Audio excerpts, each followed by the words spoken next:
Let's come back to Nigeria, where a panel of economists have provided their thoughts on the direction of the domestic economy over the next medium term, says between 5 to 6 years, or technically by the year 2030. That's based on the recent and ongoing reforms of President Bola Ahmed Tinubu's administration. I sat down with a team of economics experts over the weekend to talk to this and a little bit more. Let's take a listen to their thoughts.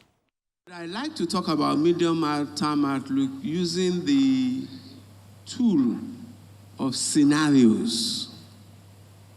And I've been talking about 3 scenarios. One is status quo, which we seem to all agree we are living. But we are not yet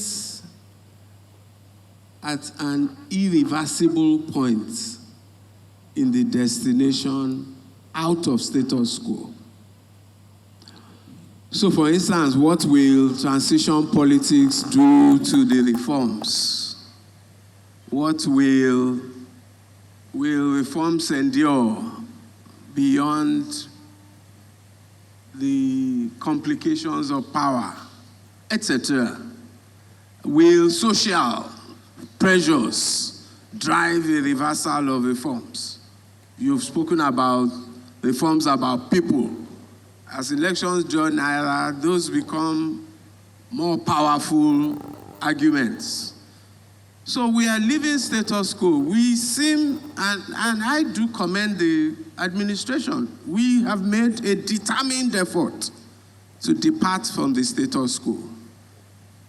But because of these complications of policy making, which Dr. Agaga will probably know better than any of us, because of the complications of policy making and execution in a complicated polity like Nigeria, you don't know what trade-offs will be made in the future.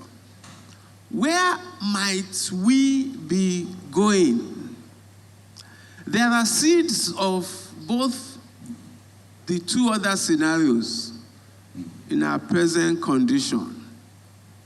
So there are seeds of Nigeria rising, which is the optimistic, good scenario that we should all hope for. When we talk about poverty, how is it defined? Who defines it? What are the peculiarities of an African society? Bring it home to Nigeria.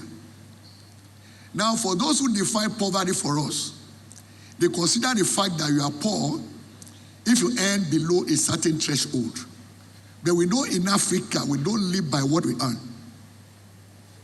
There is the element that in economics we call transfer payments. Where because we are friends, I can dash you money when you have a need. Means you didn't work to earn it. But that is part of our culture. So in which case, measuring poverty by what I earn is a misnomer in an African society. Now you should be looking at what people spend. Okay? And that brings the conversation also into the informal sector, which we often ignore when we do our outlook. And a whole lot is happening in the informal sector in terms of jobs, in terms of income, in terms of capacity to spend, talking about disposable income. All right? Now, when you factor all of this together, and then the fact that our population, yes, heavily weighed in the youth side, but also digitally savvy. So that gives you now a future view in terms of outlook in another 5 years. What will become of this economy? I see an economy that will be more prosperous than where we are today. But just like my colleagues have said, we now look at specific sectors and deepen reforms in those key sectors. A lot is happening with hard infrastructure, the roads, the railways, even aviation. And of course, we talk also about power, all right? Stranded power of almost 8,000 megawatts currently. So can that change between now and year 2030? In which case we're able now to wheel out and distribute the power we have capacity to generate. So all of these are what give me my own view of the outlook. So I see an economy that will grow beyond 5% on the average. over this 5-year period. But if those sectoral reforms are deepened, we can do beyond 7% that the Minister of Finance said. Say that, okay, in 2023, we started out with an economy that was $480 billion in GDP. And in 2025, we have an economy that is $200 billion in GDP.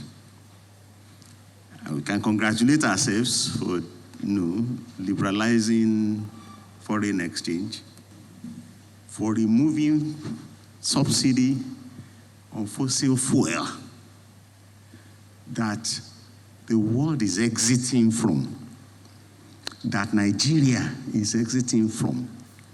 A lot of people, we were able to get away with the subsidy removal this time, met with no resistance, as Dr. Kitty would articulate for you, because there are substitutes that were in there in 2012 when everybody jumped to the street. You have solar, and you have other renewables. Even we are told that the seat of government is now trying to migrate to solar. Okay? So, yes, I am the first to commend the central bank for stabilizing the, unifying the exchange rate, stabilizing and rebuilding the net reserves to above $20 billion. And I'll be the first to congratulate us for restoring GDP growth at the turn of 2025 and for, achieving disinflation. We commend ourselves as we look at the rearview mirror. But in the context of, okay, where would we be in the next 5 years? Whose outlook is Nigeria's outlook? Never mind what the IMF is saying. What are you saying?